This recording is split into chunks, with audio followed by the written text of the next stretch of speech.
नमस्कार। सर्वत्र भावना गंध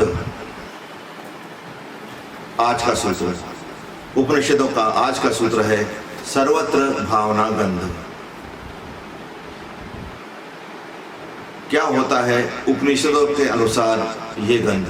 आत्म पूजा उपनिषद के अनुसार सर्वत्र भावना, सर्वत्र भावना गंध, यही गंध है। गंध के दो रूप होते हैं, सांसारिक अर्थों में अब देख लेते हैं हम लोग। गंध वो रहता है जो हम माथे पे लगाते हैं, गंध माथे पे लगाया जाता है। हमारे भी माथे पे हम लगाते हैं, ईश्वर की पूजा करते हैं तो उनके माथे पे भी हम गंध लगाते हैं। ये सुगंधित होता है, सुगंधित लकड़ियों से तैयार किया हुआ लेप जब हम लगाते हैं हम इसको गंध कहते हैं सांसारिक अर्थों में। पर ये आपका गंध नहीं है। उपनिषद के वैज्ञानिक इसे नहीं मानते। उपनिषद के ऋषि कहते हैं ये कोई गंध ही नहीं है। जब तक आपके अंदर से कोई चीज ना आए वो आपका गंध कैसे हो सकता है? एक फूल को भी लीजिए, ये गंध आता कहां से है? उसके बीज को ले लीजिए, सूंघिए उसे बीज को, समझो इस बीज में हजार और लाखों फूल पैदा करने की क्षमता हो तो भी बीज में से कोई गंध नहीं आता। फिर बीज यात्रा करता है, जीवन की यात्रा, जो उपनिषद हमें बतलाते हैं। जीवन की यात्रा करने के लिए क्या करना पड़ता है? इसे अपने आप को ढकेलना पड़ता है अंधकार में, अज्ञान में। पृथ्वी में जाता है, हम ढांक देते हैं ऊपर से इसको। कोई हवा नहीं, कोई पानी नहीं, कोई सूर्य प्रकाश नहीं। फिर वो उतना ही हवा लेता है वहां पे, उतनी ही आर्द्रता उसे मिलती है और उतना ही सूर्य प्रकाश जितना उसको अंकुरित होने के लिए आवश्यक होता है। फिर अंकुरित होता है तो बीज फटता है, उसकी मृत्यु होती है। एक तल पर उसकी मृत्यु हो जाती है। कौन से तल पर? अहंकार के तल पर, कि मैं गुलाब का बीज हूं या गेंदे का बीज हूं। ये उपनिषद इसकी बात करता है कि आपके तल पर आपके अहंकार की मृत्यु हो। इसलिए तो हम जप करते हैं, तप करते हैं, पुस्तकें पढ़ते हैं, अभ्यास करते हैं, ध्यान करते हैं, योग करते हैं। ये अंधकार है, ये अज्ञान में है, ये अपन अंदर जा रहे हैं। इसीलिए कई लोग उब जाते हैं, इससे बाहर निकल आते हैं, कहते हैं हमें नहीं बनना है, कुछ नहीं होता इससे। क्योंकि जब जन्म लेना है तो इस प्रक्रिया से गुजरना पड़ता है और इस प्रक्रिया में स्थिर रहना पड़ता है। लोगों को तो फल दिखते हैं, हम लोगों को फूल दिखते हैं, हम लोगों को यात्रा नहीं दिखती जो उस बीज ने की है। फिर वो बीज ऊपर आता है, असुरक्षा। एक चींटी भी उसे खा सकती है, एक छोटा सा पक्षी भी उसे खा सकता है, लेकिन बीज के रूप में वो मर चुका है और संभावनाओं के रूप में वो जीवित हो चुका है। संभावनाएं केवल, कोई जरूरी नहीं कि वो पहुंच जाए फूल तक। अभी तो रास्ते में बहुत पड़ाव है, तीनों ऋतुएं हैं और ये ऋतुएं कभी कभी भयंकर भी होती हैं। समस्त प्रकार के जीव हैं, शाकाहारी जीव हैं जो खा सकते हैं। मिट्टी में कई प्रकार के बैक्टीरियाज हैं जो नष्ट कर सकते हैं, पर बावजूद इसके ये बढ़ता है। तना होता है, टहनियां होती है, पत्तियां लगती हैं, फिर कलियां बनती हैं। हर जगह पे असुरक्षा और कहीं भी मर सकता है। और फिर फूल उत्पन्न होता है।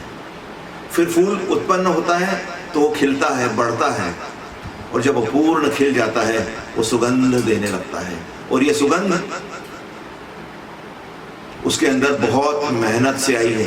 अब इस बात को ज्यादा ध्यान रखना, ये सुगंध के लिए उसने बहुत मेहनत की। अपने जीवन को उसने, उस बीज रूपी जीवन को, कंफर्ट जीवन को उसने छोड़ दिया, एक नए जीवन में आ गया। लेकिन अब ये सुगंध का मालिक नहीं है वो।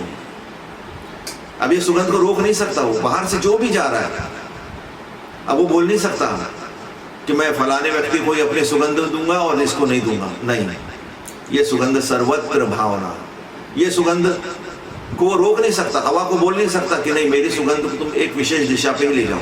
नहीं, उसके लिए उत्तर पूरब पश्चिम दक्षिण कुछ नहीं है, उसके लिए 10 दिशाएं कुछ नहीं है, उसके लिए 10 दिशाएं एक समान है। जहां जहां से हवा आएगी, जिस जिस दिशा में हवा बहेगी, उसका सुगंध बढ़ता जाएगा और बहता जाएगा। ये वापस लौट के नहीं आएगा। एक ऐसी त्याग है इसमें, वापस लौट के नहीं आएगा, उसकी इच्छा भी ना वापस लौट के आए। और फिर फूल कुमला जाता है, लेकिन उस जहाज पर दूसरा फूल आता है, तीसरा आता है, चौथा आता है, 5वां आता है, कई सालों तक आते हैं। बीज अमर हो गया। वो बीज जिसने जो तैयार हुआ गंध देने के लिए, वो अमर हुआ है।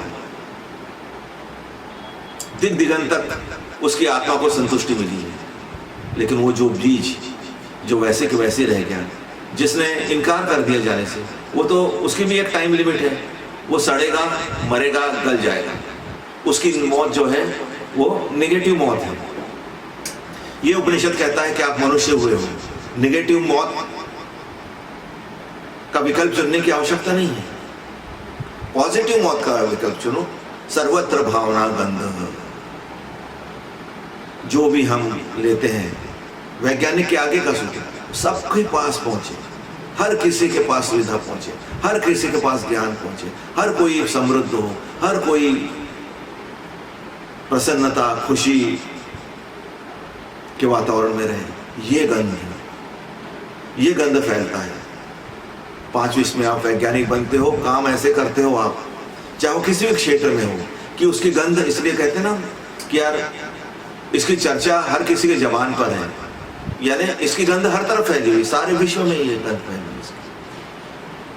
इस गंध की बात करते हैं और इस गंध के लिए बतलाते हैं, इस गंध के लिए आपको प्रयास करने पड़ते हैं, महत् प्रयास। एक तो पहले आपको मिटाना पड़ता है अपने आप। अहंकार के क्षेत्र पर जब तक आप नहीं मिटोगे, आपके अंदर दुर्गंध ही रहेगी, क्योंकि दुर्गंध के बहुत सारे बीजाणु हैं हमारे अंदर।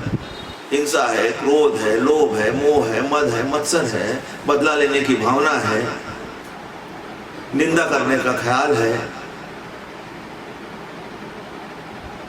ये बीज के अंदर है। और इसी को परिवर्तित करना है, और इसको परिवर्तित करने के लिए हमको उतरना पड़ता है जमीन के अंदर, पृथ्वी के अंदर। ऐसे नहीं पृथ्वी को माता कहते हैं हम कहते हैं ना पृथ्वी हमारी माँ है, क्योंकि अब हम फिर उसके गर्भ में जाते हैं। ज्ञान हमारी माँ है, हम उसके गर्भ में जाते हैं। और ज्ञान बड़ा दुखदाई होता है। पहले पहले कौन चाहता है, कंफर्ट लेवल कौन छोड़ना चाहता है? बच्चा मदर के गर्भ से तक निकलना नहीं चाहता, इतना कंफर्ट लेवल होता है। और ये तो कहता है कि आपको तो पूरा कंफर्ट लेवल छोड़ना है, और छोड़ना नहीं है, आपको असुरक्षा में जीना है। और आपको जो भी परिस्थिति आती है उसको प्रेम समझकर जीना है। और ये किस लिए? सर्वत्र भावना गंध, अपनी आत्म उपलब्धि के लिए, अपनी आत्म संतुष्टि के लिए नहीं है, ये उपलब्ध होना है। उपनिषद और मेडिटेशन के शब्द बहुत अलग अलग है।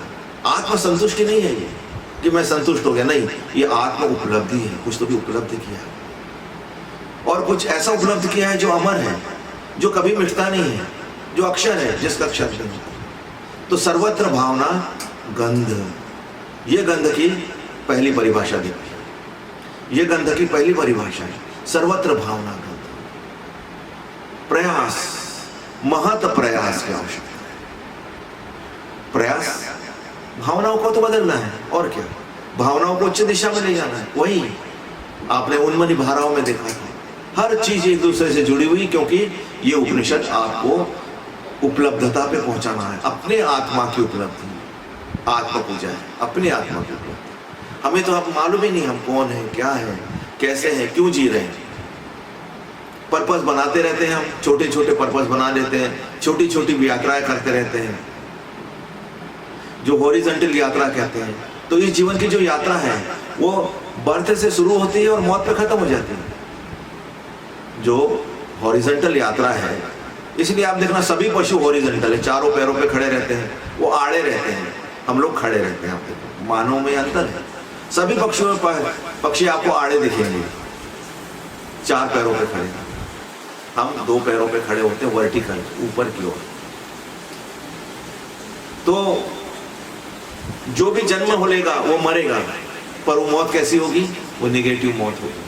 तुम हुए ही ना जैसे, ऐसा मत रहो। उपनिषद कहते हैं ऐसा मत रहो कि हम हुए ही ना, हम हुए, गंध फैलेगी, गंध के रूप में तो अमर हो सकते हैं। तो गंध, ये वो गंध है जो आपको आत्म उपलब्धि देती है। तो आज हमने देखा गंध, गंध के बारे में हम आगे भी बात करेंगे, लेकिन आज इतना ही।